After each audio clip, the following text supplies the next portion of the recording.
میاں بیوی کے رشتے کے درمیان اگر کوئی کیڑا آ جاتا ہے، کوئی خارجی بات آ جاتی ہے، کوئی تناؤ آ جاتا ہے، کوئی معاملہ خراب اس طرح کا ہو جاتا ہے، تو اس وقت جب تک اس معاملے کو، اس خرابی کو دور نہ کر دے، چین نہیں آنا چاہیے۔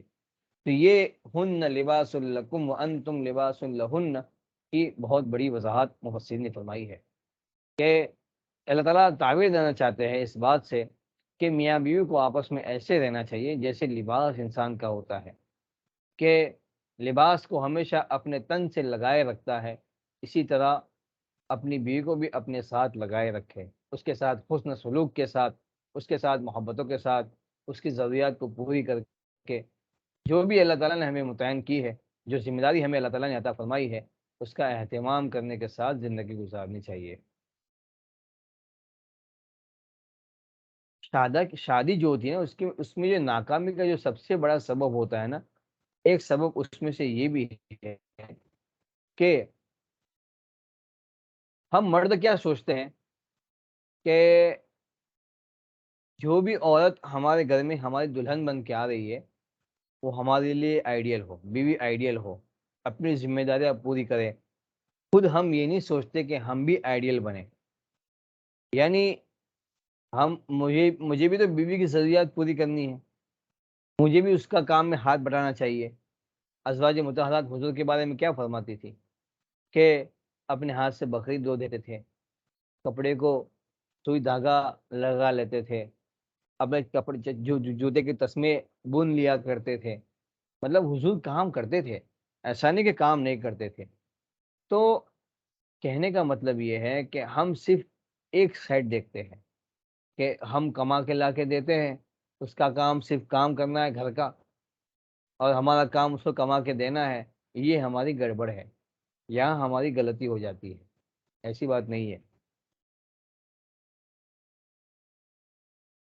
تو کامیاب ازدواجی زندگی صحیح ساتھی تلاش کرنے سے نہیں ہوتی ہے، بلکہ صحیح ساتھی بن جانے سے ہوتی ہے۔ ہم 100 لڑکیاں دیکھتے ہیں، 100 خاندان دیکھتے ہیں، 100 گھرانے دیکھتے ہیں، اس کے بھائی لوگ کیسے، اس کی یہ کیسے، لڑکی کا یہ مزاج ہے، پہلی بہن گھر پہ آ کے بیٹھی ہوئی ہے، کیوں آ کے بیٹھی ہے، پتہ چلا اس کی شوہر کے ساتھ تو میں ہو گئی، ارے اس کا مزاج ایسا ہے تو دوسری والی کا بھی ایسا ہوگا، اس کی ماں کا بھی پہلے ایک جگہ پہ نکاح طلاق ہو گئی تھی، ابھی دوسرے نکاح میں ہے وہ۔ اس طرح کی باتیں سوچ کے ہم اپنے دماغ میں اٹکلے بناتے ہیں۔ یہاں کتاب میں یہ بات لکھی گئی ہے کہ کامیاب ازدواجی زندگی صحیح ساتھی تلاش کرنے سے نہیں، صحیح ساتھی بن جانے سے ہوتی ہے۔ تو ہمیں کوشش اس بات کی کرنی چاہیے کہ ہم صحیح ساتھی بن جائے۔ سامنے والے کے جسم کے اندر اگر دل ہے تو ظاہر سی انشاءاللہ امید ہے، ظاہر سی بات ہے، امید ہے کہ وہ بھی انسان بن جائے گا۔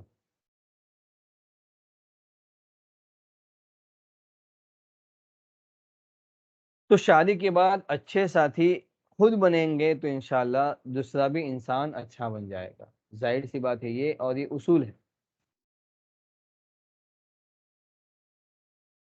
حضرت مرشد عالم رحمۃ اللہ فرماتے ہیں کہ جہاں محبتیں موٹی ہوتی ہیں نا وہاں عیب پتلے ہوتے ہیں، اور جہاں محبت کمزور ہوتی ہے، محبت پتلی ہوتی ہے، وہاں عیب موٹے ہوتے ہیں۔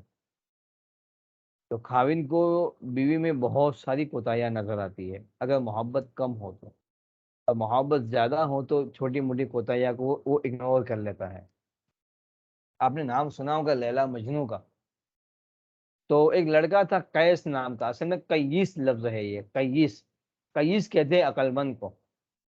ویسے لڑکا بڑا عقل مند تھا، لیکن کسی طریقے سے لیلا کے عشق میں پھنس گیا، فریفتہ ہو گیا، اور ایسا دل بیٹھا کہ ہر وقت بس اسی کی یاد، اپنے آپ سے تو گیا وہ، کچھ بھی سوچ نہیں، کچھ سمجھ نہیں، بس ہر وقت لیلا کی تصویر۔ تو یہ جو داستان جو تھی لیلا مجنو کی، اس زمانے کا جو بادشاہ تھا اس کے بعد پہنچی، اس نے کہا کہ میں ذرا دیکھوں تو صحیح، اس کی اتنی بات مشہور ہوئی ہے قیس کی، لیلا سے محبت کی، ذرا دیکھوں تو صحیح کہ لیلا دکھتی کیسی ہے۔ اس نے دربار میں بلایا لیلا کو، تو دیکھا یہ تو ایوریج لڑکی ہے، عام جو لڑکی ہوتی ہے ویسی لڑکی ہے، اتنی زیادہ خوبصورت تو ہے نہیں. تو اس نے جو بات کہی نا کہ آپ تو عام لڑکی ہے، آپ کے اندر بھی کیا کوئی خاص بات ہے، اس کا جو جواب دیا لیلا نے، اس کا کسی شاعر نے فارسی میں اس کا فارسی کے اندر اس کا ترجمہ کیا ہے، اس کی زبان کو فارسی میں بیان کیا ہے کہ از دیگر خوباں تو افزون نیستی، کہ از دیگر خوباں تو افزون نیستی، کہ تو باقی ناظرینوں سے زیادہ خوبصورت تو ہے نہیں، باقی جتنی بھی لڑکیاں ہیں حسینائیں ہیں ان سے زیادہ تو خوبصورت تو ہے نہیں. گفت خاموش چوں تو مجنون نیستی. بادشاہ نے جب کہا کہ تو باقی لڑکے سے زیادہ خوبصورت تو ہے نہیں، تو عام لڑکی جیسی دکھتی ہے، تو اس وقت لیلا نے جو جواب دیا وہ جواب سننے کے قابل ہے کہ تو خاموش رہ، تو مجنو نہیں ہے. کہنا مطلب یہ ہے کہ نظر کا زاویہ بدلیے، ہم اپنی نظروں کا زاویہ، اینگل بدلے ہم. تو بات اس نے سچی کہی تھی کہ مجنو کی آنکھ سے اگر مجھے دیکھتا نا تو مجھے لیلا نظر آئے گی، میس یونیورس اور عالم حسینہ نظر آئے گی، لیکن ہمیں آنکھ مجنو کی پیدا کرنی پڑے گی. اس لیے شریعت کہتی ہے محبت ایک دوسرے کے ساتھ ہو تو پھر عیب قتل ہو جاتے ہیں. محبت اگر دل میں ہے تو چھوٹی موٹی جو غلطیاں ہوتی ہیں کوتاہیاں ہوتی ہے آدمی اس کو اگنور کر لیتا ہے. ایک مرتبہ مجنو کے جو باپ ہے، قیس کے جو ابا تھے، انہوں نے کہا تو بیٹا اس طرح کی محبت میں تو پھنسا عشق مجازی کے اندر. دیکھو یہاں میں یہ بات نہیں کہہ رہا ہوں کہ عشق مجازی جائز ہے نہ، لیکن کچھ لوگ کر گزرے ہیں تو اس کی وجہ سے وہ دنیا کے لیے مثال بن گئے. تو اسی انڈر میں کرا وہ نا، اس کی مجازی تو حرام ہے. نام حرام لڑکی سے رشتہ قائم کرنا، اس سے بات چیت کرنا بغیر شادی کے ہمارے لیے حرام ہے. تو ایک مرتبہ مجنو کے ابا نے کہا کہ بیٹا تو نے مجھے سب پورے معاشرے میں، پورے خاندان میں، پورے گاؤں میں، پورے شہر میں بدنام کر دیا، چل تجھے میں کعبۃ اللہ لے چلتا ہوں، وہاں جا کے تو کعبۃ اللہ کا پردہ پکڑ کے اللہ سے دعا کر اور توبہ کر، اللہ پاک تجھے معاف کر دے، مجھے بھی معاف کر دے. کہا ٹھیک ہے. تو اور ساتھ میں یہ بھی دعا کرنا کہ اللہ پاک لیلا کی عشق سے ہمیشہ کے لیے مجھے نجات دے دے، یہ بھی دعا کرنا. کہا ٹھیک ہے. لے کے گئے تو مجنو غلاف کعبہ پکڑ کے دعا مانگ رہا ہے، اس کا نام تھا قیس. غلاف کعبہ پکڑ کے دعا مانگ رہا ہے، الہی تبت من کل المعاصی، اے اللہ سارے گناہوں سے میں توبہ کرتا ہوں. الہی تبت من کل المعاصی ولکن من حب لیلا لا اتوب. کہتا ہے کہ لیکن لیلا کی محبت اس سے میں توبہ نہیں کروں گا، سب چیزوں سے توبہ لیکن اس سے توبہ نہیں کروں گا.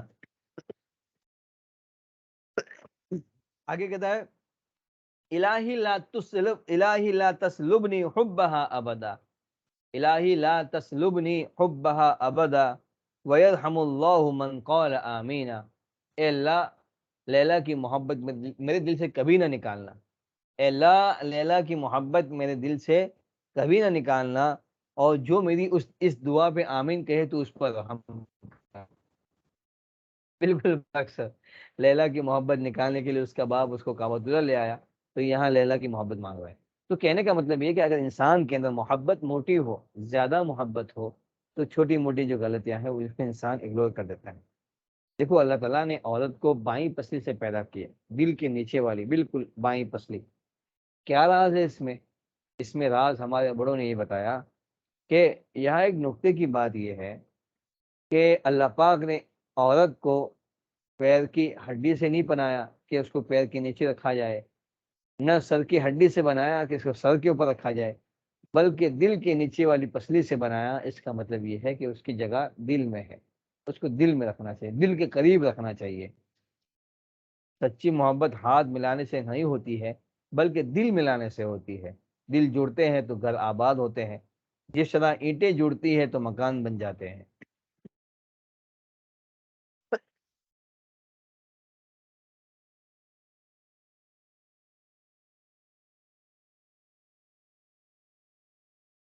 دیکھو ایک اسکول ہوتی ہے، اس کے اندر ٹیچر ایک بچے کو کلاس کا مانیٹر بناتے ہیں. مانیٹر بنانے کا مطلب یہ ہوتا ہے کہ بیٹا آپ کے ذمہ کلاس کی نگرانی ہے، اب وہ مانیٹر بنا دیا تو وہ سمجھتا ہے کہ میں کیا کہتے ہیں وہ ہو گیا، اب جس پہ چاہے میں ظلم کروں، جس پہ چاہے میں ہاتھ اٹھاؤں، یہ مطلب تو نہیں ہے نا۔ بلکہ اگر کچھ آگے پیچھے ہوتا ہے معاملہ تو آپ کو پوری کلاس ہینڈل کرنی ہے۔ ٹھیک اسی طرح اللہ تعالیٰ فرماتے ہیں الرجال قوامون علی النساء، کہ مرد کو اللہ تعالیٰ نے عامر بنایا ہے، قائم بنایا ہے، نگران بنایا ہے عورتوں کے لیے۔ تو اللہ پاک نے ہم پر ایک ذمہ داری عائد فرمائی ہے کہ آپ اپنے گھر کے نگران ہیں، اپنی بیوی بچوں کے نگران ہیں۔ تو اس کا مطلب یہ نہیں ہے کہ آپ نگرانی کا یہ حق ادا کریں کہ ان کو جب چاہے مارے، جب چاہے ہاتھ اٹھائے، ایسا نہیں ہے۔ بلکہ اس اللہ تعالیٰ نے جو ہم کو یہ عہدہ دیا ہے اس کا پاس رکھنا چاہیے، اس کا اہتمام کرنا چاہیے۔ Life is short, don't make is shorter by argument, کہ زندگی مختصر ہے، بحث مباحثہ اور حجت بازی اندر شامل کر کے اس کو اور شارٹ نہیں بنانی چاہیے۔ کیا ضرورت ہے جھگڑے میں پڑنے کی، پرسکون زندگی گزارنی چاہیے۔ دیکھو یہ عورتیں ایسی ہیں نا کہ اللہ تعالیٰ نے بھی ان کی سفارش کی ہے ہم مردوں سے، فرمایا وَعَاشِرُهُنَّ بِالْمَعْرُوفِ، کہ ایک خاوندو، اے شوہر حضرات، تم اپنی بیوی کے ساتھ اچھائی کا سلوک کرو، نرمی کا سلوک کرو، سفارش کی ہے۔ نبی کریم صلی اللہ علیہ وسلم جب آخری وقت تھا، دنیا سے جانے کا وقت تھا، تو جو کچھ خاص خاص وصیت جو امت کو کر گئے ہیں اس میں سے ایک یہ ہے وما ملکت ایمانکم، اپنے ماتحتوں کا خیال رکھو۔ تو یہ دو بڑی بڑی سفارش، ایک سفارش اللہ تعالیٰ نے کی، ایک سفارش رسول اللہ نے کی۔ تو سوچئے اگر کسی کے دل میں اللہ کا خوف ہوگا، رسول اللہ سے محبت ہوگی، تو اس کو احساس ہوگا کہ اللہ کے رسول نے کہا ہے کہ عورتوں کے ساتھ نرمی کا معاملہ کرو۔ دو تین عورتیں بیچاری رسول اللہ صلی اللہ علیہ وسلم کے پاس آئی تھی اور کہا ہمارے شوہر ہم کو مارتے ہیں۔ رسول اللہ کے پاس نہیں آئی، ازواج مطہرات کے پاس آئی اور کہا ہمارے شوہر ہم کو مارتے ہیں۔ حضور نے کہا دیکھو اپنی عورتوں کو اللہ کے واسطے مت مارو، یہ پھول ہے، ان سے ان کی مہک سے فائدہ اٹھاؤ۔ تو کہنے کا مطلب یہ ہے کہ یہ عورتیں اللہ پاک نے ہمیں مارنے کے نہیں دیے۔ اب گڑبڑ ہم یہ کرتے ہیں کہ ہم بالکل یہ سمجھتے ہیں آنے والی عورت بالکل اس کا الف سے لے کے یا تک، اے سے لے کے زیڈ تک پوری ٹریننگ ہو۔ میرے بھائی بیٹھے ہیں سامنے جو سن رہے ہیں، میں اپنا خود کا واقعہ بتاؤں۔ میرا جب نکاح ہوا تو ہماری جو اہلیہ ہے اپنے گھر میں سب سے چھوٹی ہے۔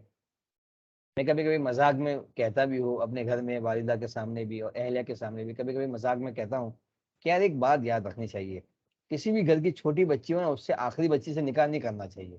پوچھتے ہیں کیوں؟ میں نے کہا اس لیے کہ وہ آخری لاڈ پیار میں پلی ہوتی ہے، اس کو کھانا پکانا ہی نہیں آتا۔ کبھی کبھی مذاق میں کہتا ہوں۔ پہلی مرتبہ جب روٹی بنائی ہمارے گھر میں کھانے کے بعد، تو وہ روٹی تھوڑی سوکھی بن گئی اور ہوا سے اور سوکھ گئی، اور اس کے کنارے تھوڑے ٹوٹے ٹوٹے ٹوٹے جیسے تھے، جیسے کسی نے تھوڑا تھوڑا نوچ نوچ کے کھایا ہو۔ تو میری والدہ پر قربان جاؤں، اللہ ان کو جزا خیر دے، حالانکہ میں عالم ہوں، مفتی ہوں، ہو جاتی ہے غلطی۔ میں نے کہا روٹی کس نے پکائی ہے؟ بس خالی اتنا میں نے بولا، مجھے نہیں پتا تھا کہ اہلیہ نے بنائی ہے۔ تو والدہ نے اتنی زور سے آنکھیں نکالی ایسی، میں جیسے گھبرا گیا۔ میں کہا یہ، میں بالکل ہی خاموش ہو گیا، میں کیا بول رہا تھا وہی بھول گیا۔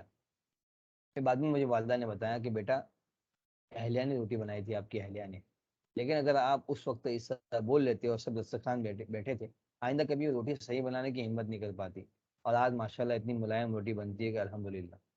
تو یہ سب چیزیں ہیں، ان سب چیزوں کو طرف دھیان دینا چاہیے، اور زیادہ معاملے میں ڈیپ ہی نہیں جانا چاہیے۔ اوپر اوپر سے مرد تو باہر نکل جاتے ہیں، مردوں کو تو خاصیت یہی ہے۔ بیوی کو معاف کرنا چاہیے۔ حضرت تھانوی رحمۃ اللہ نے ایک واقعہ لکھا ہے کہ ایک بندے کی بیوی سے بڑی غلطی ہو گئی، بڑی غلطی ہو گئی اس سے، تو وہ چاہتا تو طلاق دے دیتا، لیکن اسے طلاق نہیں دیا۔ دیکھا کہ بیوی بہت زیادہ ریپینٹ کر رہی ہے، توبہ کر رہی ہے، اس کو معاف کر دیا۔ کچھ عرصے کے بعد اس آدمی کا انتقال ہو گیا، تو کسی نے خواب میں دیکھا کہ پوچھا کیا ہوا؟ کہا اللہ کے سامنے پیشی ہوئی، اور اللہ رب العزت نے کہا کہ تو نے اپنی بیوی کو میری بندی سمجھ کے معاف کر دیا، آج میں تجھے اپنا بندہ سمجھ کے معاف کر دیتا ہوں۔ تو ہم ایک دوسرے کو درگزر کرنا سیکھیں. درگزر جو ہے نا، درگزر. ہاں کوئی بڑی غلطی ہے، فاحشہ غلطی ہے، بے حیائی کی غلطی ہے، تو اس کا الگ سولوشن ہے. لیکن چھوٹی موٹی غلطیاں، مثلاً بیوی نے کہا کہ ذرا مجھے پانی دے دو نا، آپ وہاں جا رہے ہیں تو ہم اس کو، بیوی مجھے آرڈر کرتی ہے، مجھے حکم کر. ارے اللہ کے بندے، چھوٹا بچہ 5 سال کا بچہ کہیں بیٹھا ہو، آپ کہیں سے گزرے ہو، انکل ذرا پانی دے دو نا 1 گلاس، تو آپ سمجھتے ہیں بچہ پانی مانگ رہا ہے، آپ دے دیتے ہیں. کیوں بھائی؟ محبت کے ساتھ دے دیتے. تو اس سے زیادہ محبت تو آپ کو اپنی بیوی کے ساتھ ہے.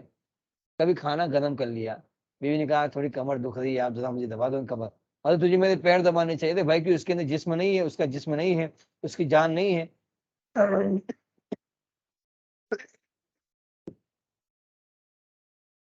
تو یہ سب معمولی معمولی چیزوں کی وجہ سے جھگڑے بنتے ہیں، حالانکہ کوئی ایشو نہیں ہوتا ہے، کوئی ایشو نہیں ہوتا ہے. تو کوشش کرنی چاہیے درگزر. بہت ہی معمولی چیز ہے یہ، اور بہت اس کا اثر بہت بڑا ہوتا ہے. جانے دے، ہو جاتا ہے، معاف کر دیا جا اللہ کے لیے. اس کا آپ اہتمام کریں، انشاءاللہ بہت فائدہ ہوگا. یہ آپ کی نجی زندگی میں بھی اور عام دوسرے حالات میں بھی انشاءاللہ اس سے آپ کو فائدہ ہوگا. میرے لیپ ٹاپ کی بیٹری تھوڑی ابھی ڈاؤن چل رہی ہے، تو ذرا میں اس کو چارج پہ لگا لیتا ہوں.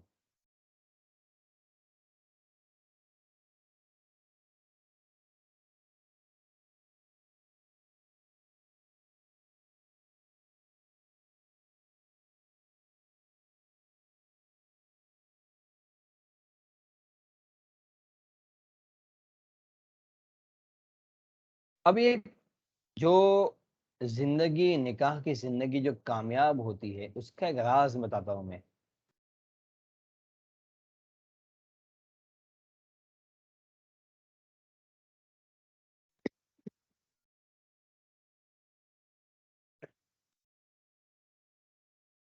دو نقطے کی باتیں ہیں، 2 پوائنٹ کی باتیں. ایک تو یہ کہ میاں بیوی کے درمیان شادی کے بعد ایک لینگویج ڈیولپ ہونی چاہیے، جس کو کہتے ہیں لینگویج آف میرج. شادی کی زبان، شادی کی زبان ایک دوسرے کی محبتوں، ایک دوسرے کو محبتوں سے دیکھنا، مسکرا کر دیکھنا، پیار بڑے لفظ ایک دوسرے کو ایکسچینج کرنا، اشارے کرنا، ان سب کو ملا کے ایک لینگویج بنتی ہے. بیوی کی طرف سے اور شوہر کی طرف سے آپس میں دونوں کی ایک خاموش لینگویج بنتی ہے، جس کو میرج کی لینگویج کو میرج لینگویج کہتے ہیں. اس کو ڈیولپ کرنا ضروری ہے. یعنی اشارے کنائے ہو، آنکھوں سے باتیں ہو، ایک دوسرے کو دیکھ کے مسکراہٹیں ہو، اشارے ہو. یہ سب چیزیں ایسی ہے کہ یہ ہماری زندگی میں بہت مٹھاس بھر دیتی ہے. جس کو کسی شاعر نے کہا ہے، میان عاشق و معشوق رمزیست، کرامن کاتبین را ہم خبر نیست. کہ عاشق اور معشوق کے درمیان ایسی باتیں چل رہی ہے کہ یہ کرامن کاتبین کو بھی پتہ نہیں چلتا کہ کیا چل رہا ہے. تو ایسے اشارے فرشتوں کو بھی پتہ نہیں چلتا، یعنی میسج پاس آن ہو رہا ہے لیکن کچھ بھی پتہ نہیں چل رہا. یہ لینگویج کا ہونا ضروری ہے. اور دوسری بات یہ ہے کہ جس طرح اسکول کے اندر مختلف مضامین پڑھتے ہیں، جیسے کیمسٹری ہے، فزکس ہے، تو آج آپ کو ایک مضمون اور پڑھا ہے جس کو کہتے ہیں ارتھمیٹک آف میرج، یعنی شادی کا ہندسہ. اس کا قانون کیا ہے؟ 1+1 is everything. 1+1 is everything. یعنی میاں بیوی دو اکٹھے ہیں تو سب کچھ ہے، اور 2 - 1 is nothing. 2 - 1 is nothing. یعنی اگر دو ہیں مگر ایک کو الگ کر دے تو پیچھے کچھ بھی نہیں، کچھ بھی نہیں بچتا. تو یہ ارتھمیٹک کا حساب جو ہے اس کو یاد کر لینا چاہیے. 1+1 is everything. 2 - 1 is nothing. اگر ایک کے ساتھ دوسری ہے تو سب کچھ ہے، اگر دونوں میں سے ایک کم ہو جاتا ہے تو کچھ بھی نہیں. یعنی ایک دوسرے کی لائف کے اندر اس طرح کا دونوں کا آپس میں رشتہ ہو، اپنی ماں کے گھر پہ جا کے بھی بے چین رہنی چاہیے. آپ کے پاس اگر الگ سے رہتی ہے تو ماں کی یاد نہیں آنی چاہیے. ماں کے گھر جاتی ہے تو کئی کئی دن میں فون آپ کو آنے چاہیے. ہاں بولتی ہے بیٹا ہے ہو کیا گیا ہے آپ کو؟ کیا کچھ نہیں، ان کی یاد آتی اس لیے فون کرتی ہے. تو لب لباب یہ ہے کہ اگر میاں بیوی چاہتے ہیں کہ ایک دوسرے کے ساتھ پرسکون ازدواجی زندگی گزارے تو اس کا طریقہ یہ ہے کہ دونوں کو فرما بردار بن کے زندگی گزارنا چاہیے۔ اللہ تعالیٰ نے جو احکام مرد کے لیے رکھے ہیں وہ مرد پورا کرے، جو احکام عورت کے لیے رکھے ہیں وہ عورت پورا کرے، انشاءاللہ کبھی اس رشتے میں کوئی دراڑ نہیں آئے گی۔ یہ اصول یاد رکھنا چاہیے، جو اللہ کا فرما بردار نہیں ہے وہ بندوں کا بھی فرما بردار کبھی نہیں ہو سکتا۔ اس لیے جو خاوند نیک نہیں ہوتے نا، وہ بیویوں کے سامنے جھوٹ بولتے ہیں، سب باغ دکھاتے ہیں، الٹے سیدھے بہانے بناتے ہیں اور اندھیرے میں رکھتے ہیں۔ جو حضرات جو خاوند جو ہوتے ہیں قسمیں کھا کھا کر کہیں اور ان کا انوالومنٹ یعنی دوسری عورتوں سے تعلق ہوتا ہے۔ یہی حال الٹا کہ اگر عورت کے اندر سچائی نہیں ہے، خدا کی فرما بردار نہیں ہے، تو مرد کو اندھیرے میں رکھتی ہے۔ یہ ضروری ہے کہ ایک دوسرے کے ساتھ پرسکون اور پرخلوص زندگی گزارے، اللہ تعالیٰ کے بندے بن کے زندگی گزارے۔ تو اللہ تعالیٰ نے اس لیے فرمایا قرآن میں وَالطَّيِّبَاتُ لِلطَّيِّبِينَ وَالطَّيِّبُونَ لِلطَّيِّبَاتِ، یعنی عورت اس چیز کو سمجھنے کی کوشش کرے، اگر ہمارے اندر نیکی ہے تو اللہ پاک اس نیکی کی برکت سے شوہر بھی نیک دے گا۔ اگر ہم شوہر حضرات بھی نیک ہیں تو اس بات کی امید لگا سکتے ہیں آپ کہ اللہ تعالیٰ آپ کو بھی نیک بیوی دے گا، جو آپ کے من کو پڑھنے والے ہوگی، جو آپ کے دل کو پڑھنے والے ہوگی، آپ کے اشاروں کو سمجھنے والے ہوگی۔ تو یہ پہلے ضروری ہے کہ ہم اپنی زندگی میں نیکی تقوی پیدا کریں۔ تو یاد رکھیں، نو اللہ نو پیس، یعنی اللہ اگر نہیں ہے آپ کی زندگی میں، رسول اللہ نہیں ہے آپ کی زندگی میں، تو پھر کوئی سکون نہیں، کوئی سکون نہیں۔ جیسے آپ یورپ کے کلچر کو دیکھ لیجئے، اتنا پرسنٹیج خودکشی کا بڑھا ہوا ہے جس کی کوئی انتہا نہیں ہے۔ اللہ حفاظت فرمائے۔